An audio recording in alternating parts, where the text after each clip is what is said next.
near term and in the medium term. Let's welcome our market master Sanjay Dutt, the director at Quantum Securities, to answer those questions. Morning, Sanjay. Good to have you with us since these are kind of troubled times. After a long while, the stock markets appear to be a little troubled. 9 days of falls. Yes, yesterday we did see a recovery. But do you think the market has to brace for more falls rather than gains at this juncture? I think so. I think the best case situation would be consolidation at plus minus 1 or 2% current levels. You correctly, in fact, you answered the question yourself by saying that saddled with long positions. That's exactly what most of the market participants are living with right now. They are all, are more or less fully invested or over invested and are looking to exit at higher levels. And that's the reason why every bounce back over the last month or two you've seen selling coming in. And I think we may just make a panic low of about 3-4% lower from the current levels in the next few weeks, depending on what the rupee-dollar equation turns out to be and what happens overseas. Numbers are not good. Here in India this quarter, even the future outlook is not looking that positive from any of the industry captains or any of the chief executives. So, on balance, I think things are going to be rough. Okay, Sanjay, hi, good morning. So, things are going to be rough, perhaps for the near term, but for the longer term, if we are still in a structural bull market, as most people believe, is this the best time for retail investors to be deploying money? And if yes, into what? I think retail investors should look at individual opportunities more than the Nifty levels or any index levels and decide, okay, 7,800 is a good time to buy or 8,200 is a good time to buy. Because you need to focus on individual stocks which have corrected, individual stocks which are continue to show strength even though the market is down about 10% from the highs.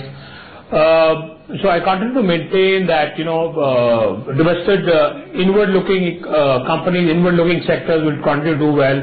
Engineering, capital goods, in fact, I'm getting optimistic on steel also, particularly on companies that don't have bloated debt or not living with, large debt equity problems.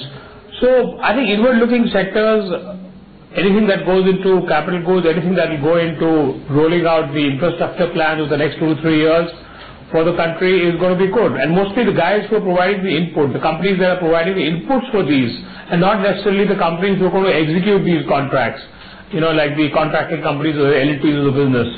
So all the companies who are providing inputs to these would actually gain a lot because order traction there and order inflow there, and the cash flow situation for them will improve substantially. Okay.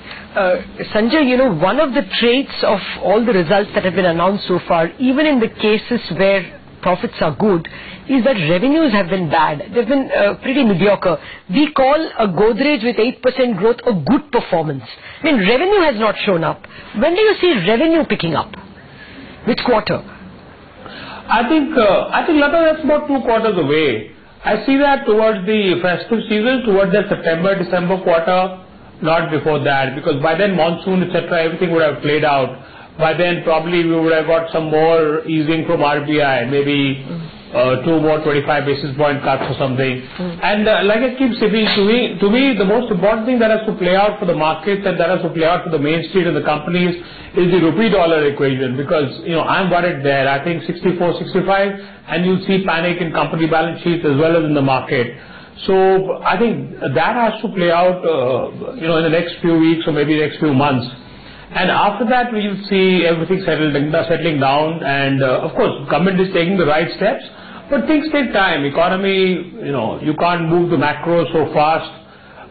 Just about now, inflation is coming under control. RBI is getting into a little bit of a comfort zone, but still, RBI has projected that it expects inflation to go back up.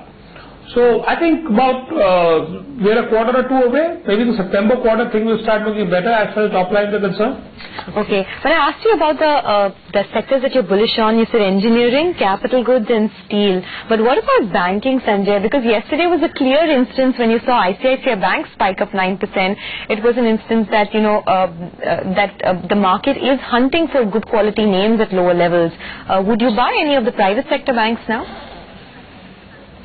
No, in fact, on the contrary, over the last year or two, you probably heard me saying again and again, I am more optimistic on good quality PSU banks, tier 2 PSU banks, like a Bank of Baroda or a Canara Bank or, those kind of banks, because I think they are going to be better positioned to actually for the multiple expansion as well as the margin expansion once credit offtake really picks up.